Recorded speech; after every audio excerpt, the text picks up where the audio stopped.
Hello, hello. Hello, how are you guys doing? All right, welcome to the webinar. So, before we get underway here, a delay as usual, just a little bit while some people come in here. But I have was not announced, but I drug Austin in here as my surprise guest speaker. Yeah. Which he always appreciates. So, welcome, Austin Kerr. Thank you very much for having me. Yeah. I'm excited. Today, we're going to be going through the year in review. So looking over the last year of the statistics, of the growth, the expansion, the return to investors, and going over just how all those different turns and twists have happened. Yeah, absolutely. It was a fantastic year for sure. We were not sure, just like anyone else in business last year, 2020 with COVID and et cetera, had no idea what was going to happen exactly. So I was super excited. I've been on my soapbox for quite a while now, preaching on how well our system copes with this type of turmoil, et cetera, in the economic and different markets and various things. So I was excited to get to go through it because we had documented tons and tons of information. And in 2008, the previous housing crash that happened, we were not here. So we've kind of tried to reconstruct information and how things are moving and how we possibly would have looked during that period. But it's not the same like going through it. Absolutely. Yeah, I remember a certain investor that came in maybe 4 years ago. It was a lot of his attention was on what happens during an economic downturn, what happens when things go wrong in the economy or, whatever, all the different crises that happened this year. And I can only speak speculatively. This is what should happen based on, the model, based on the analysis of other data. This is what should happen, but obviously we can't guarantee anything. And the results have been honestly amazing. It's been outstanding. It's been outstanding. Our return has gone up, our number of investors has gone up, the number of properties, the payment rating, everything has gone up. And it's just been really a pleasure to have been so much a part of building this machine that can weather these storms. And now we know confidently it will continue to rise and weather the storms well. Yeah. It was exciting. So for those of you on here that are current clients, I'm excited. You obviously are experiencing it. If you're a brand new portfolio holder with us, maybe not so much so, but if you went throughout the entire year or even half year through, you absolutely experience what that's like. If you are not a client of ours yet, you'll be excited. You'll be definitely excited from others, what they're experiencing. I can show you the worst portfolios to the entire gamut, from lowest to the best, and it's just fantastic, without a doubt, compared to any other models that I've been seeing. Yeah, absolutely. So as far as risk mitigation goes, as far as that piece of pie on using us as a low risk, it's absolutely low risk. No matter, people asking, I've mentioned this in previous webinars, Skye, what's happening in the market, or what's your prediction? At this point, I don't know, and I don't care. Yeah. It really is. It's a non-factor for us. Yeah, and one of the interesting things about the model and how it works is we're really taking money out of the general economy and are putting it into a much more closed economy. And I think that's part of why we do so well in these sort of situations, is because when you have someone that operates in a general economy, things like if, let's say, Amazon were to lose some of its velocity and were to have to close down some of its warehouses, that would affect the general economy in a very large way, right? But when you're dealing with people, as we do, who are in these small town communities, who get paid to do handyman jobs, who do work with a lot of the physical world, right? They're all, not only do we deal with real estate, but most of our families also deal with real estate based things, on repairing houses, on surveying houses, on dealing with homes. And so because that's such a very important commodity, the general economy doesn't affect it so much. Yeah. We're in this very closed property-based economy, whereas when you deal with real estate in New York City and these giant sky rises, definitely for a while, there was, when COVID happened and all that stuff back in April, there was a big drop in those properties. Yeah. Luckily it was temporary for the most part, but that happens there because that's not a closed economy. Those people who live in those homes are buying them because they're making money off of the stock market.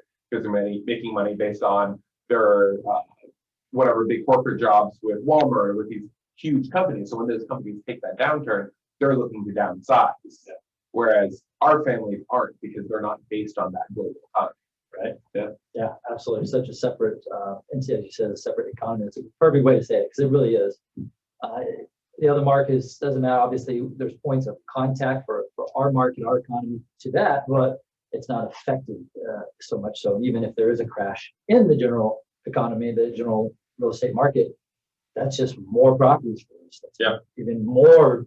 We just pour on the gas at that point. Yeah, in either situation, we do well. I mean, we're looking at when they do end this forbearance. Unfortunately, that'll be very unfortunate for several families who haven't been paying their bills or can't afford their bills. But when that happens in our situation, we will be perfectly poised to take those properties and find other deserving families for them very, very quickly, very, very efficiently. So even when that happens, and people looking at when foreclosures coming in as real estate in the tank, and those $1 million condos or those crazy properties in Los Angeles might tank, and it's possible, but our network, our model will just continue to do well, because at the price point we're at, there will always be properties that are moving in and out of that price point. There will always be these types of very salt of the earth buyers who will want to buy those types of homes. Yeah, no, absolutely. It is fantastic. So let's look at some stats here.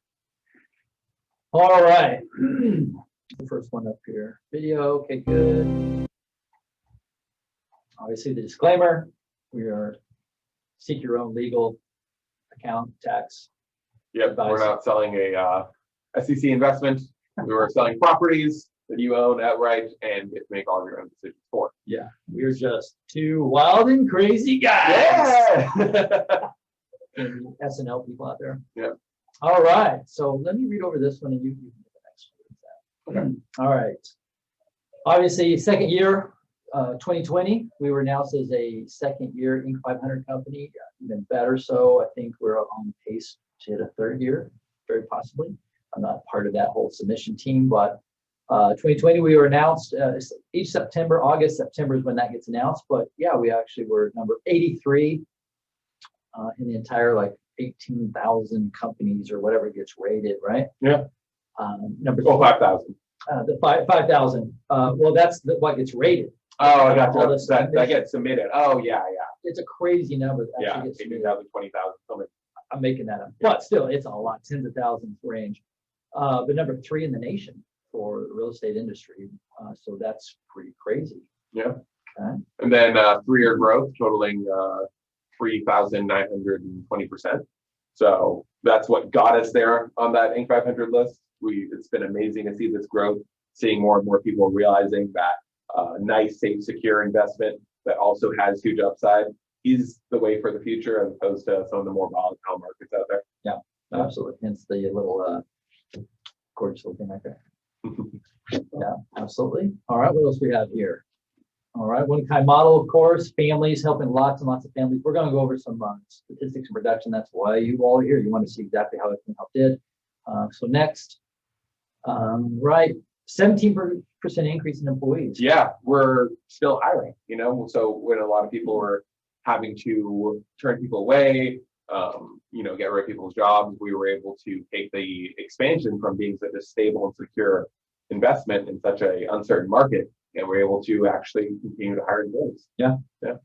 Fantastic. From our Utah office, founder being in South America, on the South American office, or even here in the headquarters in the Tampa, Clearwater area, providing jobs. Yeah, absolutely. And then 23% increase in investors.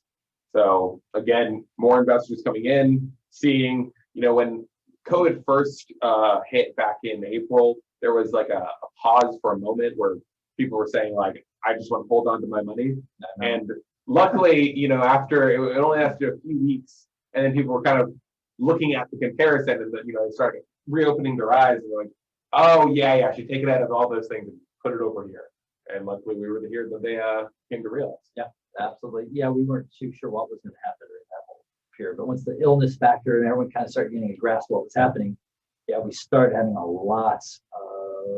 My lines were inundated with with traffic transfers coming in with 401k, IRAs, 1031 exchanges, or what have you.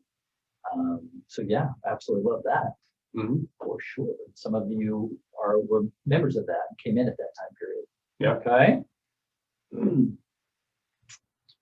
What do we have here? Okay. Let's flip through these here. All right. Home ownership is already on slow, steady decline. Yeah. Okay. Next slide. All right. Yeah. Let's look at this. So what we have here is our leads generated from so we market obviously a few things. We market to investors and we also market to families. And so when we're marketing to families, it's, we use a few more, I don't know, basic newspaper, buy here, sell here type methods, right? Yeah. And one thing that we were a little bit curious of is what was the drop of properties going to be like, right? So we had ideas on the family side. Yeah. So we had ideas on what was going to happen as far as people paying their bills and how important staying in their home would be for our types of families, not necessarily national, our types of families. And so those predictions were pretty good. But I was honestly astonished when COVID happened and we started seeing this huge increase, that big spike on the graph right there. That was April. So that was when everyone went home.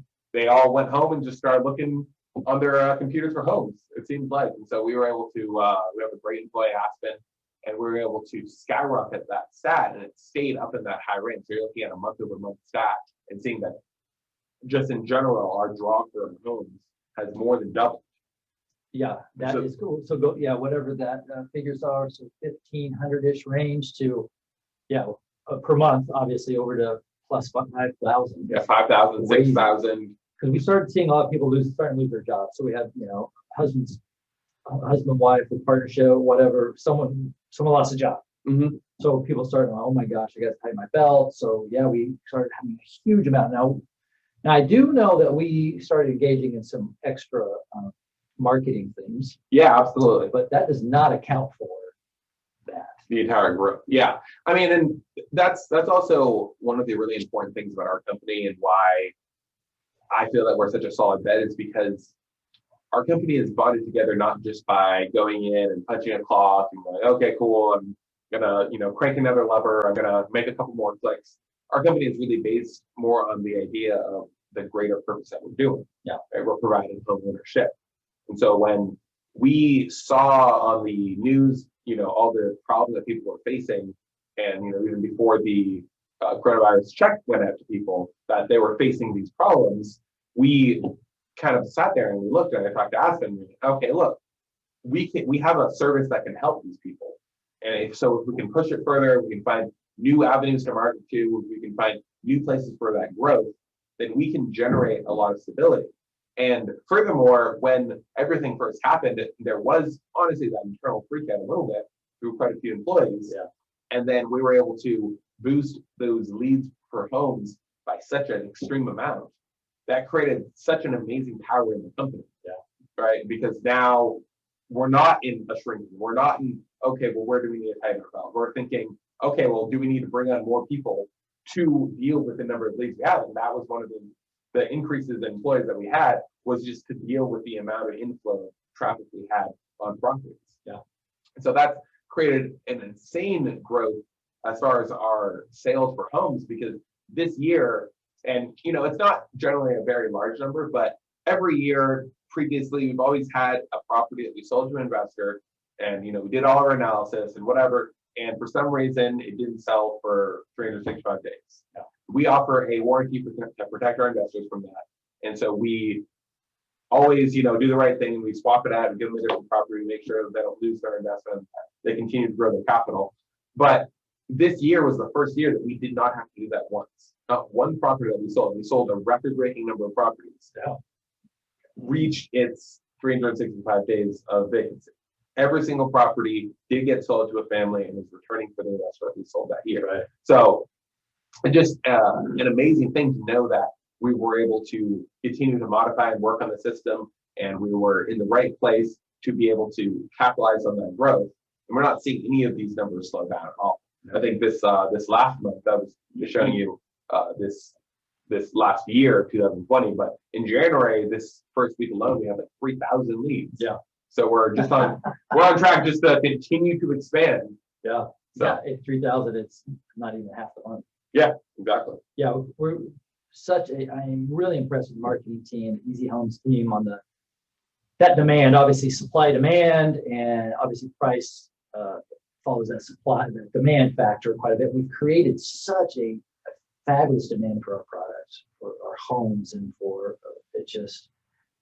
it's absolutely astounding. I do love that. Yeah. So so going really well on that. So no matter what happens through the 2021 period, with all of this, the political scene, etc., I don't know what's going to happen with all that, except we're going to keep going up.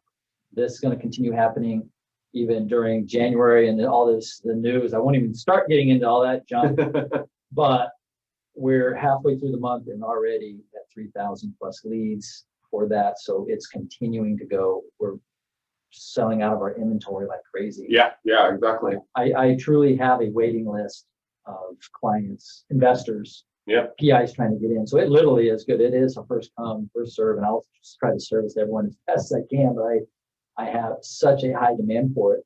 So we're definitely working on ramping that up faster because of that demand that we're having on there. So that my biggest problem right now is how to service all that demand faster and faster. Absolutely.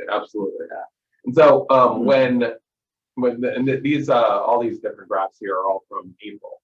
So this is something that we released right when the coronavirus happened, and lots of people are being sent home. Lots of restaurants and businesses were closing, and so our return to our investors, our actual amount of money that we received, and when we receive that money, it just goes straight to the investor, right? So the amount of money we were able to send out from 2019 April to 2020 April increased by 200%. Right. So we went from sending, and part of that obviously was due to increase in investors from 1 year over to the other, but we had not doubled our investors. But when all that stuff happened, people were thinking, and we were getting these stay-at-home orders, people were thinking, I need to keep my house. Yeah. And a big difference too, such a huge pivotal difference in our families and the people that we sell our homes to versus the national numbers you see when you're seeing the amount of people who are getting deferments. Yeah, of course we did a few of those, but the majority of the people in our homes are not those types of people. Right? They've actually put time, effort, energy into their homes. They've built up their homes. They've spent time redoing walls, tearing down walls, putting new ones up, doing new kitchens, all with their own personal time. And so because of that, there's so much more of a commitment to ownership of these homes. And when someone has any sort of concern about losing that, there's a more tangible feeling to wanting to keep that, to wanting to keep your bills on time, et cetera. Yeah. When you're seeing these very large amounts of people going through deferments, or the number of people who are skipping their bills, or et cetera, not paying anything at all, you're mainly dealing with people who are overextended, or who live a certain type of lifestyle, or take on a certain type of viewpoint where they're trying to extend their means to live a more luxurious lifestyle, or so those are the people who then, when they run into problems, they're not necessarily thinking of their assets as something that's part of them. Yeah. Right. It's something that they have, and they'll get rid of it, try to get something bigger, or they'll get rid of it and start working for them, or et cetera. There are people who are renters who don't actually own anything, who feel that they're only being cheated by a landlord, et cetera. Yeah. So when you're dealing with our families today, and we've talked to a few of them, and you have to actually own something, they know that they're in a better economic position because of its asset. You're not getting those same types of problems, and you won't get those same types of problems that you do with the other economic models of investing. Yeah. Yeah, I haven't seen, I'm really excited to look at, but I haven't seen them yet. But I have a couple contacts in some pretty large property management companies. Mm-hmm. I'm really interested on what their default rate did. Yeah. In each of the quarters of various things. I've had a couple people mention that have a lot of properties they're managing, 30, 40 plus properties, and their default rate is absolutely gone up. But I really would like to look at some big data, once it gets compiled, because I know ours is actually gone down a little bit, but I'm curious on how bad in the rental area that default rate is going to go for other. Yeah. companies. Absolutely. Yeah. All right. So let's look back at such great data here. So the April home sales were up 10% from the previous month. So when everyone went home, we sold 10% more homes. There was the, as we had gone over, the 356% increase in the leads that we showed you the graph and how that's actually sustained throughout the year. A 300% increase in new investors. So from, like I said, once that first few 2-3 weeks were over, of people being a little bit more apprehensive on just whether they would invest in general, whether they needed to keep their money under their mattress and take it over to banks, right? There was all that sort of promotion. They came over and we were able to actually see a large increase in the number of investors. Yeah. And then so also for that month, we do charge fees to families, obviously the process of payments, et cetera. And so for that month, we then took it on ourselves to waive all those fees for those families. Yeah. Because the families who are having a struggle, who were, especially the ones who were committed, as many of our families were, to stay in their homes, we wanted to show that we're also in there with them. Yeah. We're also willing to sacrifice Yeah. to keep them in their home. Waiving those fees, yet still doing a 200% increase Exactly. in comparison to that. So that's pretty huge. So we're in such a great position where we can waive all those fees Yeah. to help the families, which is what we're not only just helping others. It's not just some mantra that we just like to have on this board. Like you said, the employees here, everybody here, management here, this is what we are here doing. Exactly. Yeah, because when we waive those fees, we didn't affect the investor's investment. We weren't asking investors to give up money, right? We were just giving up our share, ours. That's right. Exactly. Yeah, which is Which is a pleasure for us because obviously we're here and ultimately everyone's here to make something better for someone else and to improve as we continue on. Yeah. No, absolutely. That's fantastic. All right. What other great little bits of data that we have here, Kaylee? Let's see. We're all anxiously awaiting year in review. Okay. Average investor prices. So they're about the same. Again, prices have not gone up quite. Yeah. So we haven't seen a huge, again, we deal with a price point. We deal with an area that makes sense for us, for the investor, and for the family. Ultimately, it's the family that's most important.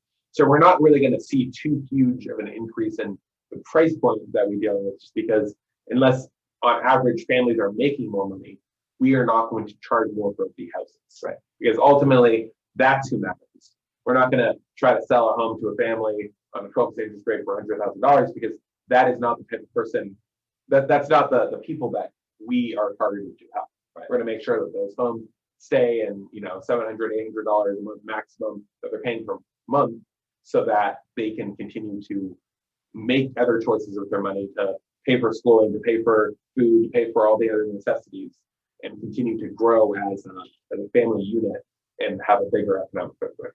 Yeah, and also that group is just growing. It is. Which is something we haven't touched on, but when you look at all the economic data and what is going on, the political scene across the U.S., et cetera, our target market is just growing. Yeah, one of the really interesting things is that the families or the people who do these kind of dirty jobs, as they say, right? Plumbers, electricians, people who go to trade school for their careers, that at one point had become such a demonized thing, right? If you didn't go to a nice college, then it was like, complete, what are you doing? Yeah. And without getting too much into, my viewpoints on that, there has been a shift in people's, in the overall nation's viewpoint on that. And they've started to see that you can actually make a lot more money sometimes by going to a trade school than you can going to college, right? This is a unique time for that. And so as people are coming wise to that, the stigma around becoming a plumber, becoming an electrician, becoming a handyman, a roofer, et cetera, the people that we sell to has shifted. Yeah. And that's now become something that's, hey, great job and getting a really stable career where you can build your family. And so those types of people are so perfectly poised to buy a fixer-upper that they can fix up on their spare time and their family can live in, that has such a huge upside between what they're buying it for and what it could be worth once they finish all those repairs. And it gives them that perfect economic footing. Yeah, absolutely. Yeah. Fantastic. All right, our next little bit here. So average after value, again, pretty much within that same price point. 71, 72K. Average cap rate. Okay, so let's, so previous year, 2019, Mhm. our median. So again, this is net. We're always going to discuss net. I always talk to my clients, prospects, and I hate whenever investment guys talk to clients about Gross. Like that's just so disheartening because then, they don't tell you, oh, we're going to take 4 points off of it for us. Exactly. So anyway, so this again is a net. So 2019, our average net was 10.12 Mm-hmm. and 2020 was what? It was 11.4, What? which is amazing that we were able to create that increase. And one of the important things about how we calculate this, or the way that we explain it to people, is we have to make sure that we're giving people a realistic number, especially a realistic number that we can beat. So regardless of how this number is increasing, and it has increased from 10 to 11, and before that from 9, right? It just keeps going up year over year. We're still advertising an 8 to 12%, because that gives someone the expectation that they can make 8%. So when we do 11, when we do 10, when we do 12, because this is obviously each individual investor makes a different return based on their properties. Yeah. We're able to then set their expectations to a number that we can do, and then when we beat it, they feel ecstatic. And that is also a great feeling to know that we make people excited about the numbers that they're seeing. Yeah. Versus some of those other companies out there who do whatever they can to get people's money in, and then after whatever, okay, cool, well, you made this return, that's what you get back. Whatever. Again, it's a reverse model. It's a reverse model. I'm going to promote 15% to them and actually only deliver the net of 6, Exactly. as opposed to us. Oh, you'll get 8%. And then some people every now and then get 15, and you're Our number of portfolios generating up to 15% are increasing too, which is something I don't think we included that here, but definitely I'm seeing more and more in the higher ranges. yeah, For sure. yeah. And so this number includes delinquency, and that ultimately is the strength in our system, is that we're including delinquency. So when you're buying a house and you're analyzing, you talk to your average real estate agent, you're going, okay, well, what's the cap rate on this house, whatever. It's all projections based on occupancy, based on if you buy one house for $500,000 and they say, great, you can make your 6, 7, whatever 8% return if you find a really great one. They're saying that's based on someone being in there and paying. Right? But because our properties, some of them, a lot of them, the contract price is 16%, is 17% or 15%. When you factor in any delinquency, that's when it gets brought down. So we're seeing increases in our average return as we figure out more and more how to combat delinquency and get to those higher numbers. And that's what we've done this last year, is we've combated delinquency, even when there's government things where people can not pay their bills. Yeah, no, absolutely. Even with that forbearance, as you touch on and things like that. And the beginning portions of the portfolio are always the slowest, because then the properties haven't settled in. We haven't found the perfect family. Family A defaults. We're going to family B, maybe family C. So it does take a while for that portfolio to find good. But once you get that great family that they're on auto pay, you never hear from them. Obviously, that portfolio is going to start producing better. But what happens is, I have definitely noticed that as the number of new investors are increasing, you're going to have those lower numbers being produced sometimes, the 8s, the 9s, things like that. But still, the fact that we've gone from 10 to 11, despite the number of new investors coming in. Yeah, and the year before that was 9. So we've just 1 point, That's right. So kudos to the equity E&H team. Yeah. So the average equity gain that a investor gets on the property, so the difference between what they buy it for and what it sells to the family and puts on that contract for, is 25%. Yeah. It's still a very solid number. Very solid. Yeah. It's about similar to what it was in previous years. Like I said, the main difference here is that we're getting people to, when we're figuring out how to better qualify families, how to get them to stick to their agreements.